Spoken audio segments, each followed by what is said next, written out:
Hello, Radhe Radhe, जय श्री कृष्ण। आज हम लेकर के आए हैं व्यंजन संधि का तीसरा पाठ।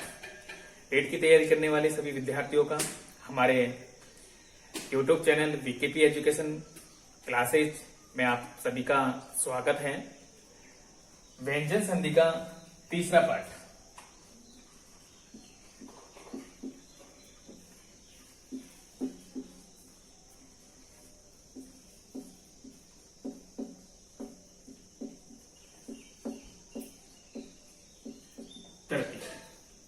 व्यंजन संधि का तृतीय पाठ लेकर के आए हैं, जिसमें आज हम पढ़ेंगे अनुनासिक संधि।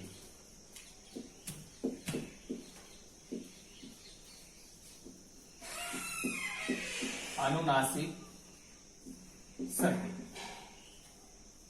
दूसरे पाठ में हमने पढ़ा था पूर्व सेवण संधि, परस्वण संधि,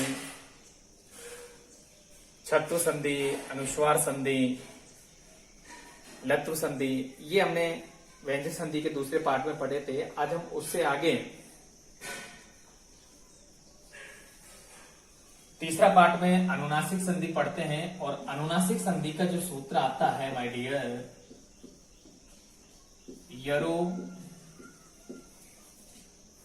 अनुनासिके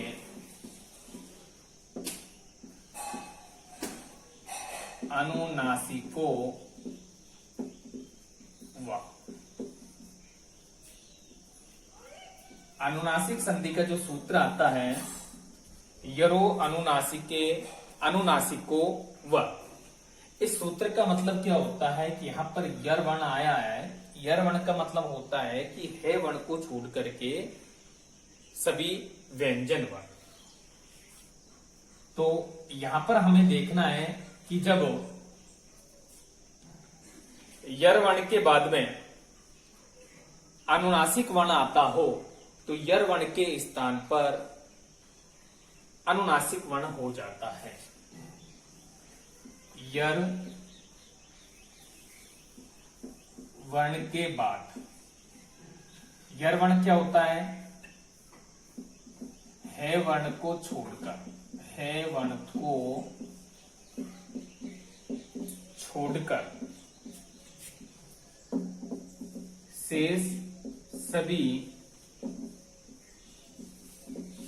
व्यंजन वर्ण, ये होता है यर वर्ण का मतलब। ए को छोड़ दो, बाकी सभी जो व्यंजन वर्ण आते हैं वो सभी व्यंजन वर्ण यर वर्ण में आते हैं। जो 33 हमारे व्यंजन वर्ण होते हैं 63, उसमें से है को छोड़ दो, यानी कि 63 वर्ण यर वर्ण के अंतर्गत आते हैं। तो यरो अनुनासिके अनुनासिको व, यर वर्ण के बाद अनुनासिक वर्ण होने पर यर वर्ण के स्थान पर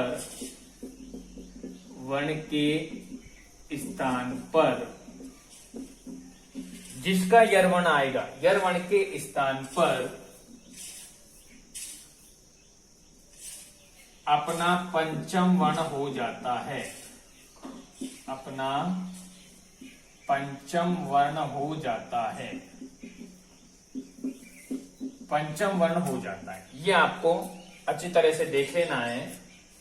नेक्स्ट संधि है हमारी अनुनासिक संधि। और अनुनासिक संधि का जो सूत्र है यरो अनुनासिके अनुनासिको व। ठीक है माय डियर।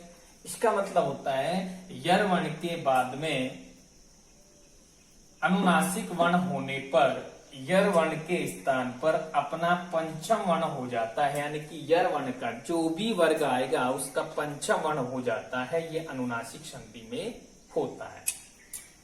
उदाहरण में हम देखते हैं, जैसे आ गया जगत धनु नाथ। अब ये देखिए, ये तो हो गया हमारा यर वर्ण और ये हो गया हमारा अनुनासिक। ठीक है माय डियर। जब यर वर्ण के बाद में अनुनासिक वर्ण आता हो तो यर वर्ण के स्थान पर, यर के स्थान पर अपना पंचम वर्ण हो जाता है। अपना यानी कि यहां पर यर वर्ण कौन सा आया? तय वर्ग आया। तो तय वर्ग का पंचम वर्ण क्या होता है? तय का पंचम वर्ण क्या होगा? ने। और हो जाता है। तो ये हमें परिवर्तन करना है। तो इस तरह से ये हमारा संधि युक्त शब्द बन गया जगन्नाथ। क्या हो गया? जगन्नाथ। ये अनुनासिक संधि में होता है। नेक्स्ट एग्जांपल देख लेते हैं। एतद धन मुरारी, एतद धन मुरारी। अब देखिए ये अनुनासिक वर्ण आ रहा है, ये यर वर्ण आ रहा है। तो यर वर्ण का क्या हो जाएगा? पंचम वर्ण। तो तय के स्थान पर यहां पर क्या हो गया? ने। तो ये शब्द बन गया हमारा एतन मुरारी, एतन मुरारी। तो इस तरह से ये अनुनासिक संधि हमारी बनती है। नेक्स्ट एग्जांपल, त्वक धन मनसी, त्वक धन मनसी। अब ये यहां पर क आ रहा है तो क का क्या हो जाएगा? त्वंग मनसी। ठीक है भाई भैया। तो इस तरीके से हम और भी काफी सारे उदाहरण कर सकते हैं। जैसे सट धन मुखम आ गया, सट धन मुखम। तो इसका हम करेंगे तो टे का अनुनासिक क्या हो जाएगा? अणय हो जाएगा। तो क्या हो गया? क्षण मुखम। ठीक है भाई भैया, क्षण मुखम हो गया। नेक्स्ट एग्जाम्पल कर सकते हैं, उत्धन मूलम,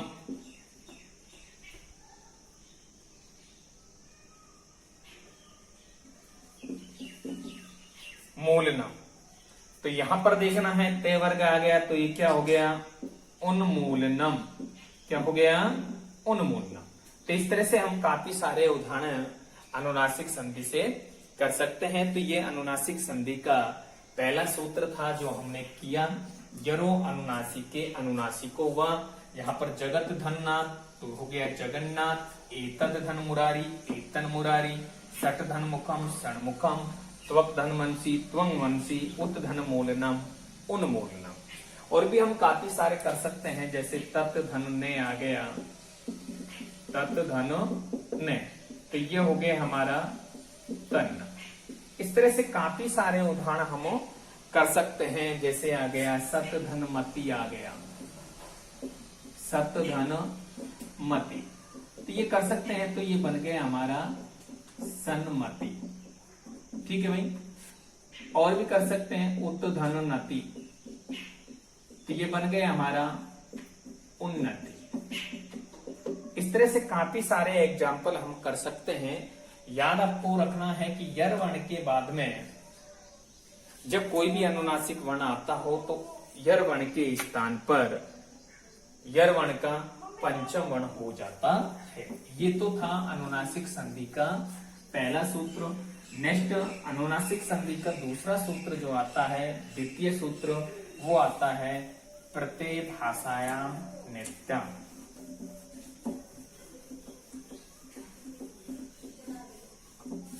अनुनासिक संधि का दूसरा सूत्र आता है प्रत्यय भाषायाम नित्यम। यहां पर होता है पदांत यर को अनुनासिक होता है, नित्य अनुनासिक प्रत्यय परे रहते।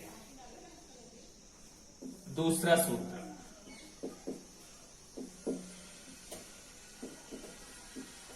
प्रत्यय भाषायाम नित्य। नेक्स्ट सूत्र आता है अनुनासिक संधि का प्रत्यय भाषायाम नित्यम। इसका मतलब क्या होता है? पदांत यर को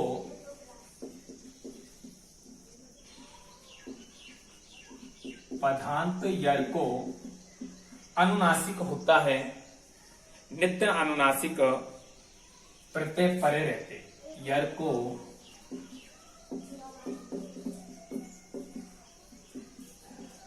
अनुनासिक होता है, नित अनुनासिक प्रत्यय पड़े।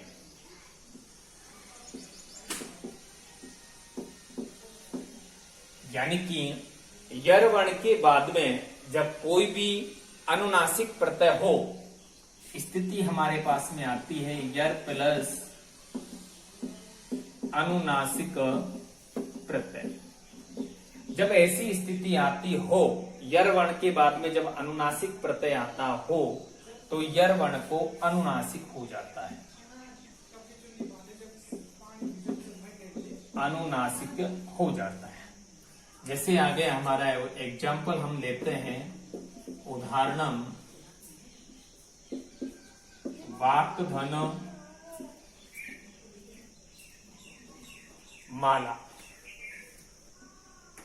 मयम। तो ये हो गया हमारा वांगमयम। क्या हो गया? वांगमयम। तो इस तरह से हम कर सकते हैं। और भी उदाहरण ले लेते हैं, जैसे वाक् धन मात्रम। तो ये हो गया हमारा वांग मात्रम। क्योंकि यर वर्ण का अनुनासिक लेना है, तो यर वर्ण यहाँ पर के वर्ण आ रहा है, और के का अनुनासिक क्या होता है? नहीं होता है। तो ये हो गया हमारा वांगो मात्रम। और भी ले सकते हैं, जैसे तत् धन मात्रम, तत् धन मात्रम। तो ये बन गया हमारा तन मात्रम। तो इस तरह से यह अनुनासिक संधि का दूसरा सूत्र भी हमारा क्लियर होता है। जैसे आ गया चित्त धन मात्रम। तो ये बन गया हमारा चिन्ह मात्रम। चित्त धन मेयम। तो ये बन गया हमारा चिन्ह मेयम। तो इस तरह से ये हमारी अनुनासिक संधि क्लियर होती है। नेक्स्ट संधि की ओर चलते हैं, तुगागम संधि।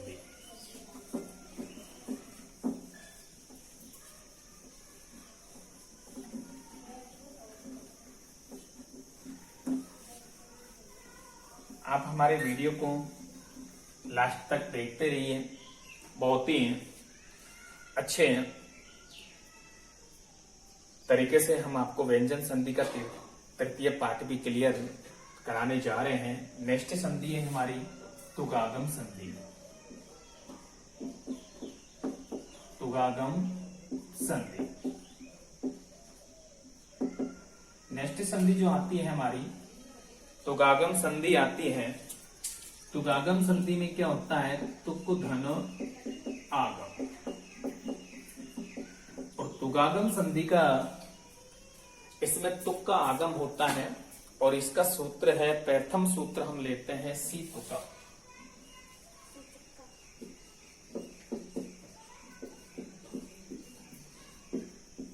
सी तुका ये इसका प्रथम सूत्र है। और सी तुका इसका मतलब होता है कि पदांत नेको से परे रहते तुक आगम होता है।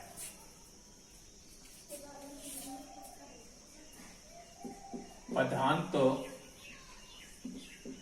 नेको से परे रहते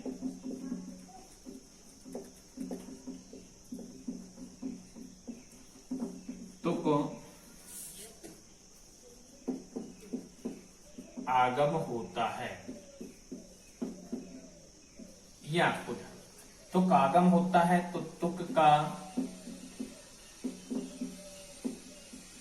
तय शेष रहता है। तय शेष रहता है। तुक का क्या शेष रहता है? तय शेष रहता है। और ते का चय हो जाता है। ये पहला सूत्र कहता है। सी तुक। तुगागम संधि का पहला सूत्र है सी तुक। और ये सी तुक सूत्र क्या कह रहा है? पदांत नेको। ध्यान रखना, अच्छी तरह से समझना है। पदांत नेको बहुत ही अच्छी तरीके से आपको समझना है। सारी संधि, सारा टॉपिक जो रीड का टॉपिक है वो सारा क्लियर मैं कराते चलूंगा। व्याख्याता भर्ती भी आने वाली है, उसके लिए भी ये सिलेबस से काम आता है, तो वो भी विद्यार्थी अपने वीडियो को देख सकते हैं। पदांत ने को से परे रहते, ने को से परे रहते, जब किसी पदांत के अंत में ने आता हो और ने के बाद में से आता हो, से परे रहते, ने के बाद में जब से आता हो तो वहां पर तुक आगम होता है, तुक आगम होता है। तो यहां पर तुक आगम हो गया ने तुक से, इस तरह से तुक आगम होता है। फिर तुक का तय शेष रहता है, यह हो गया फिर ने प्लस तय प्लस से। इसके बाद में तय को क्या हो जाता है, च हो जाता है। इस तरह से ये तुगागम संधि चलती है, तो ये आपके क्लियर हो जाना चाहिए। तुक का तय शेष रहता है और तय का च हो जाता है। जैसे हम आपको बताते हैं, सन धन शंभु,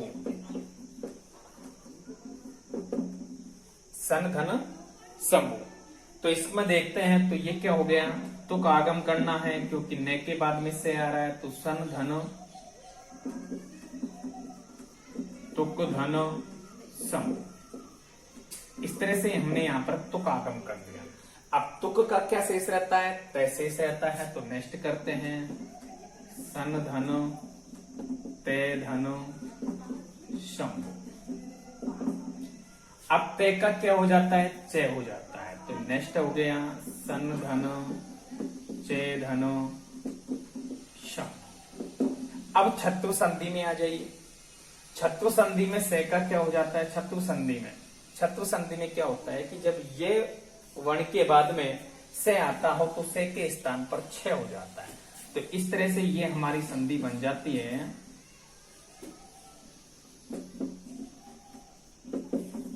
एक तो ये बनता है और एक हमारा ये बन जाता है। इस तरह से ये संधि युक्त बनता है। तो इस तरह से ये हमारी तुगागम संधि है। तुगागम संधि का नेक्स्ट दूसरा सूत्र जो आता है, दूसरा सूत्र, तुगागम संधि का दूसरा सूत्र आता है छेच। ये इसका दूसरा सूत्र आता है।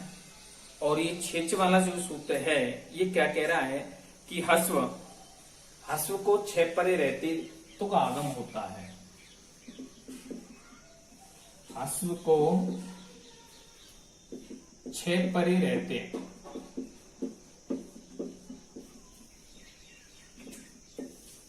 तुक आगम होता है। तो ये ध्यान रखना माय डियर, यहाँ पर हस्व स्वर आया है।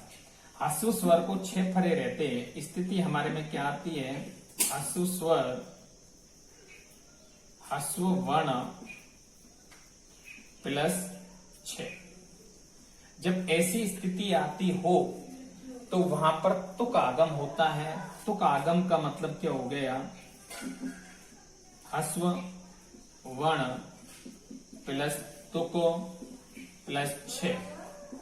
फिर तुक का क्या शेष रहता है, तय शेष रहता है और तय का फिर क्या हो जाता है, च हो जाता है। तो ये बातें आपको क्लियर रखनी है। जैसे आ गया परिधन 6। अब यहां पर तुक आगम करना है, तो ये बन गया हमारा, तुक आगम हम करेंगे तो ये बन गया हमारा परिधन तुक धन 6। अब तुक का तय शेष रहता है, तो ये हो गया परिधन तय धन 6 और तय का क्या हो जाता है, च हो जाता है। तो इस तरह से ये शब्द बन गया हमारा परिच्छेद। इस तरह से हम कर सकते हैं क्योंकि तय रहता है, ठीक है ना। तो इस तरह से तुगागम संधि का दूसरा सूत्र भी हमारा क्लियर हो गया, छेच। इसके और भी उदाहरण मैं बता देता हूं आपको।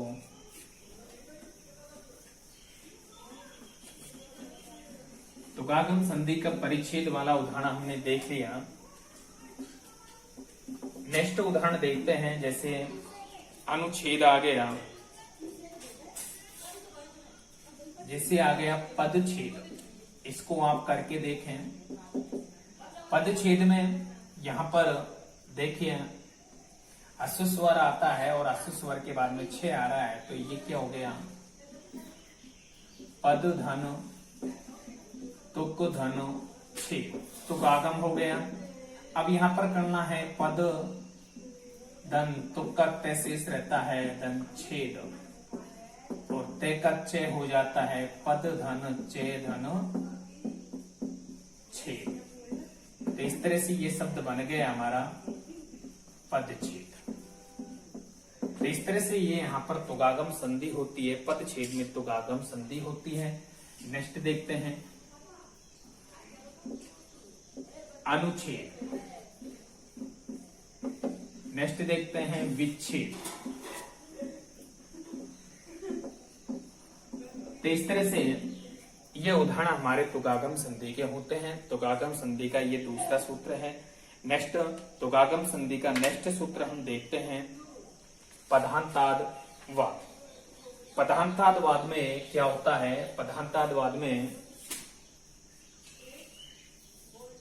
दीर्घ पदांत से परे छेके रहने पर तुकागम होता है। दीर्घ पदांत से परे छेके रहने पर तुकागम होता है। नेक्स्ट सूत्र, तो इस तरह से तुकागम संधि का तीसरा सूत्र आता है हमारे सामने।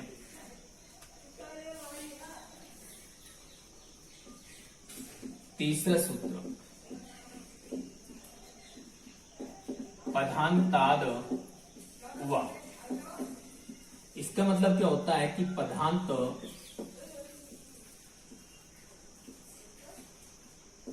दीर्घ परे छेके रहने पर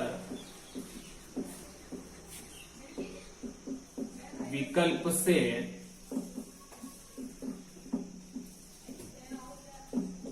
तुकागम होता है। तुकागम होता है, तुक का तय शेष रहता है और तय का चय हो जाता है। जैसे आया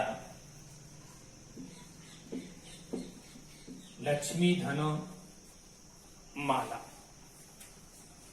लक्ष्मी धन माला या छाया कर सकते हैं। तो इस तरह से यहाँ पर दीर्घ पद आ रहा है, दीर्घ के बाद में छह आ रहा है, तो यहाँ पर तुकागम हो गया लक्ष्मी धन तुक धन छाया। इस तरह से तुक का तय शेष रह गया लक्ष्मी धन तय धन छाया। इस तरह से तय का चय हो गया लक्ष्मी धन चय धन छाया। इस तरह से ये शब्द बन गया हमारा लक्ष्मीच छाया। तो इस तरह से ये तुगागम संधि का तीसरा सूत्र था पदांतादवा। इसी के साथ में दीर्घांत वाला भी सूत्र आता है। वो भी सूत्र ये कह रहा है कि पदांत दीर्घ परे छेके रहने पर विकल्प से तुकागम होता है, जिसका नेक्स्ट उदाहरण हम दे सकते हैं मले धन छाती।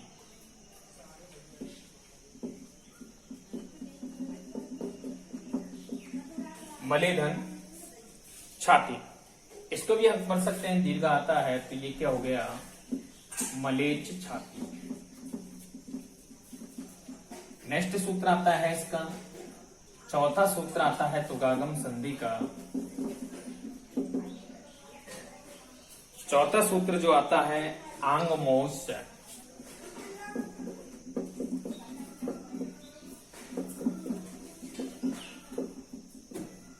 आंगमोश सूत्र आता है। तुगागम संधि का नेक्स्ट सूत्र आता है आंग मोंगश। आंग मोंगश, और ये आंग मोंगश क्या कह रहा है कि आंग तथा मांग के बाद छह परे रहने पर आंग तथा मांग के बाद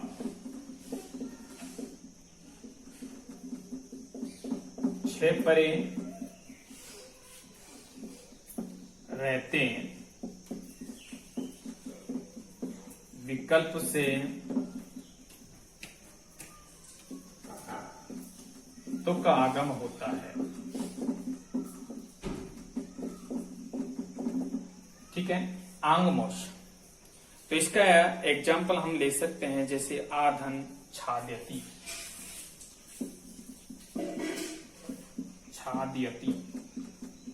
तो यहां पर तुक आगम होता है, तो ये क्या बन गया, आच्छाद्यति। तो इस तरह से ये तुगागम संधि होती है, आच्छाद्यति। तो इस तरह से हमने तुगागम संधि का चौथा सूत्र भी क्लियर किया। इस तरह से माय डियर अनुनासिक संधि और तुगागम संधि हमारी क्लियर होती है। नेक्स्ट संधि की ओर चलते हैं हम, अनामुदागम संधि।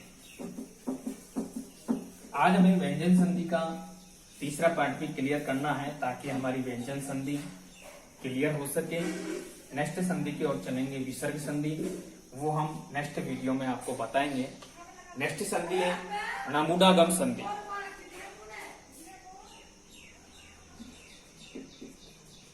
अनामुदागम संधि।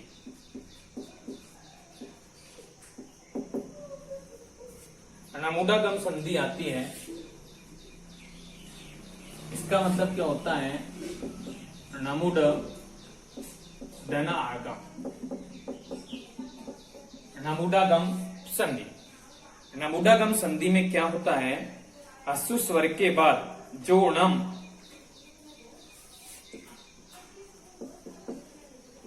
अश्रु स्वर के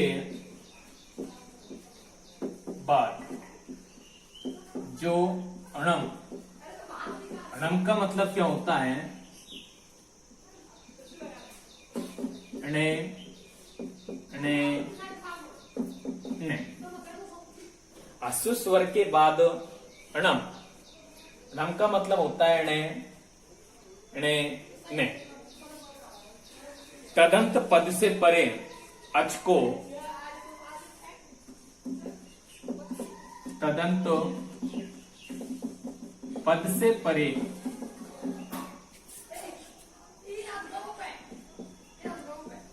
अच को अणामुट, अणामुट का मतलब क्या होता है, नट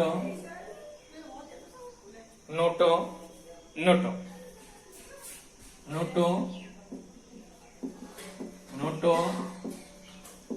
नोटो आगम होता है। जब ह्रस्व स्वर के बाद में, ह्रस्व स्वर, यहां पर स्थिति बता देता हूं मैं आपको, ह्रस्व स्वर, ह्रस्व स्वर आ रहा हो और ह्रस्व स्वर के बाद में क्या आता हो, अणम। ह्रस्व स्वर के बाद जो अणम, अणम का मतलब होता है णे णे ने, ये पद आते हों, तो वहां पर तदंत पद से परे अच को जो स्वर आता हो उसको अणामुत आगम होता है। यहाँ पर ध्यान रखना, ह्रस्व स्वर के बाद में अणम आ रहा हो, ओणम के बाद में क्या आ रहा हो, अच, अच आ रहा। तो जब ऐसी स्थिति आती है, ऐसी स्थिति आती है, जैसे आ गया हमारा प्रत्यंग धन आगम। अब देखिए, ये ह्रस्व स्वर आ रहा है, ह्रस्व स्वर आ रहा है, ह्रस्व स्वर के बाद में अणम आ रहा है, अणम के बाद में क्या आ रहा है, अच, ये अच। ऐसी स्थिति आती हो तो अच को अणामुत आगम होता है। अच ये है, इसको अणामुत आगम होगा। अणामुत का क्या होगा, यहाँ पर नय आ रहा है, नय क्या है, कैवर्ग है, कैवर्ग का अणय आएगा। ये देखिए, प्रत्यंग धन अणुट धन आत्मा। अब नोट का क्या शेष रहता है, अणय शेष रहता है, प्रत्यंग धन अणय धन आत्मा। तो इस तरह से ये शब्द बन गया है हमारा प्रत्यंग आत्मा। इस तरह से नेक्स्ट उदाहरण भी है हमारा सुगण धन ईस, उसको भी हम कर सकते हैं। जैसे आ गया सुगण धन ईस, तो देखिए यहां पर अणामुत आगम होगा, तो नय आ रहा है, तो नय का क्या होगा, अणुट होगा। सुगण धन अणुटो धन इज। हो गया माय डियर। अब नुट आ गया तो नुट का क्या रहेगा, णय शेष रहेगा। सुगण धन णय धन इस। अब इसको हमें बनाना है तो क्या बनेगा, सुगण णी स। ठीक है, इस तरह से ये बनता है। नेक्स्ट एग्जांपल हम देखते हैं, सन धन अच्युत। सन धन अच्युत। सन धन अच्युत वाला देखते हैं तो ये देखिए यहां पर नमोटागम होगा तो ये क्या हो गया, सन धन नोटो धन अच्युत। तो ये क्या बन गया, सन धन ने धन अच्युत। कि ये शब्द बन गया हमारा संच्युत। तो इस तरह से ये हमारी नामोडागम संधि है और ये नामोडागम संधि भी हमारी क्लियर होती जाती है। नेक्स्ट एग्जांपल भी ले लेते हैं, जैसे तस्मिन धन इति। इसे आप करके देखना, तस्मिन धन इति। यहां पर ने आ रहा है तो नुटागम होगा, तस्मिन धन नुटो धन इति। नेक्स्ट अब तो आप कर लेंगे, कोई दिक्कत नहीं है। तो ये बन गया हमारा तस्मिन धन ने धनो इति। ठीक है माय डियर। अब नमुटागम करेंगे तो ये क्या हो गया, तस्मिन नीति। तो इस तरह से हमारी ये नमुडागम संधि है। नेक्स्ट और अंतिम व्यंजन संधि की अंतिम संधि जो आती है, कुक्तुगागम संधि, उसको भी आप क्लियर कर लेना। इस तरह से व्यंजन संधि हमारी क्लियर होने को जा रही है। आप वीडियो को लास्ट तक देखते रहें, बहुत मजा आने वाला है और हमारी व्यंजन संधि भी आस्ते आस्ते क्लियर होते जा रही है। नेक्स्ट संधि है कुक्तुगागम संधि। कुक्तुगागम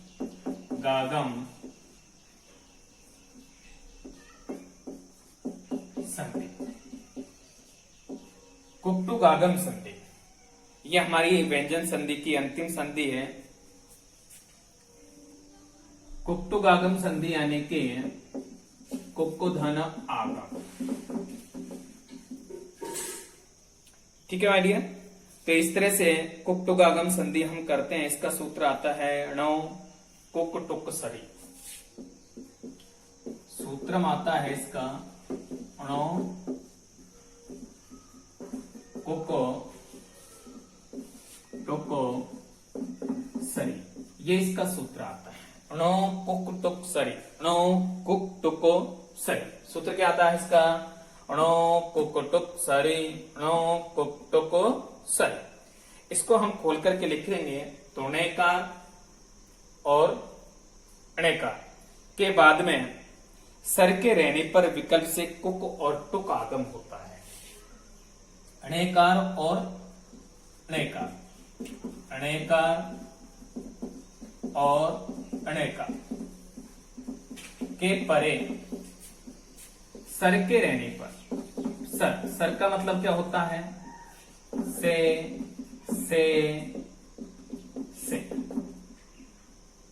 सर के परे रहने पर, सर के परे रहने पर कुक और टुक आगम होता है। कुक और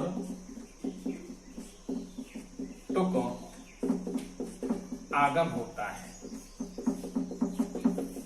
अब ध्यान रखना, कुक और टुक आगम होता है तो कुक का कै रहता है और टुक का टे रहता है। दूसरे सूत्र में हम देखें तो के का द्वितीय हो जाता है। द्वितीय हम करें तो के का द्वितीय खे होता है और टे का द्वितीय थे होता है। इस तरह से ये होता है। तो ये हम देखते हैं, इसका एग्जाम्पल आता है जैसे प्रांग धन षष्ठ, प्रांग धन षष्ठ। तो यहां पर देखिए से आ रहा है, सर आ रहा है, अब सर आ रहा है, उसके बाद में यहाँ पर क्या आ रहा है, अणय आ रहा है, अणय का क्या हो जाएगा, अणयकार आ रहा है तो नयकार का आगम होगा। तो ये शब्द हो गया हमारा प्रांग धन कुको धन षष्ठ। अब कुक का क्या शेष रह रहा है, तय शेष रह रहा है, तो ये शब्द बन गया हमारा प्रांग धन के धन षष्ठ। तो इस तरह से एक शब्द तो हमारा बनता है प्रांगष्ट, प्रांगष्ट एक तो हमारा ये शब्द बन जाता है। दूसरा जब हम बात करें द्वितीय खे भी हो जाता है तो के का खे हो जाता है, तो ये शब्द बन गया हमारा, ये ध्यान रखना, खे वाला करेंगे द्वितीय वाला करेंगे तो ये हो गया हमारा प्रांग धन खे धन षष्ठ। तो ये शब्द बन गया हमारा प्रांगष्ट। इस तरह से ये दोनों ही शब्द कुक्तुक आगम संधि में बनते हैं। प्रांगकष्ट ये भी बनता है और प्रांगष्ट ये भी बनता है। तो दोनों ही आपको ध्यान रखना है, जब हमारा क्वेश्चन आएगा तो उपयोग करना है। दोनों एग्जाम्पल में आए तो आपको उपयोग करना है, ये ध्यान में रखना है, कोई गलती ना हो। नेक्स्ट एग्जाम्पल हम देखते हैं, जैसे सुगण धन षष्ठ आ गया,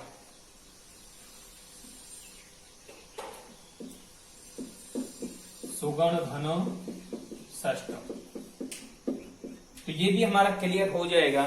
सुगण धन षष्ठ आया तो ये क्लियर हो जाएगा षष्ठ, तो ये हो गया सुगण धन नय आ रहा है, नयकार होगा तो नयकार का तुक आगम होगा, टुको धन षष्ठ। टुक का क्या शेष रहेगा, सुगण धन टे धन षष्ठ, तो ये बन गया हमारा सुगण टे षष्ठ। ठीक है, ते का ठे हो जाता है, ये द्वितीय नियम हम चलाएंगे तो ये बन गया हमारा सुगण षष्ठ। इस तरह से बहुत ही आसान तरीके से हमने व्यंजन संधि का तीसरा पार्ट भी क्लियर किया। इस तरह से हमारा संधि प्रकरण में स्वर संधि, व्यंजन संधि, ये दोनों संधि हमारे क्लियर हो गई।